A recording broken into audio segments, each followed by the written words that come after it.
TV Sankranti బరిలో నిలిచిన నా సామిరంగా సినిమా మంచి విజయాన్ని అందుకుంది. అన్నింటికంటే చివరకు బరిలోకి దిగినా కానీ వెంటనే బ్రేక్ ఈవెన్ అయిపోయింది. హనుమాన్ విన్నర్గా కాగా నా సామిరంగా సెకండ్ విన్నర్గా ఈ సంక్రాంతి బరిలో నిలిచాయి. ఇక ఇప్పుడు ఈ మూవీ సక్సెస్ సెలబ్రేషన్స్ని టీం ఘనంగా నిర్వహించుకుంది. ఆదివారం ఈ మూవీ సక్సెస్ సెలబ్రేషన్స్ని నిర్వహించింది.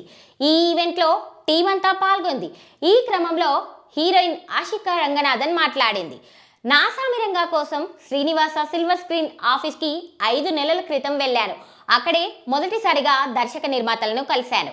సరిగ్గా 5 నెలల క్రితం ఇలా సక్సెస్ మీట్లో కలిశాం. 3 నెలల్లోనే సినిమా తీయాలి, చాలా ఒత్తిడిగా అనిపిస్తుందా, అసలు ఎలా హ్యాండిల్ చేస్తున్నారు అని విజయ్ సార్ని అడుగుతుండేదాన్ని. 10 ఏళ్ల నుంచి ఈ ఛాన్స్ కోసం వెయిట్ చేశాను. దర్శకుడిగా అవ్వాలనేది నా కల. అలాంటిది పెద్ద స్టార్ హీరోతో సినిమా వచ్చింది. ఎలా అయినా సరే నన్ను నేను ప్రూవ్ చేసుకోవాలి అంటూ విజయ్ సార్ చెబుతుండేవారు. ఆయన ఎంతో డెడికేటెడ్గా పనిచేశారు. కెమెరామ్యాన్కు ఈ సంక్రాంతికి 2 హిట్లు వచ్చాయి. హనుమాన్, నా సామిరంగా 2 హిట్లు ఇలా ఒకే సంక్రాంతికి రావడం చాలా అరుదు. నన్ను ప్రొడ్యూసర్ ఎప్పుడు కూడా వరాలు అని పిలుస్తుంటారు. సెట్లో ఎప్పుడు అలానే పిలుస్తుండేవారు.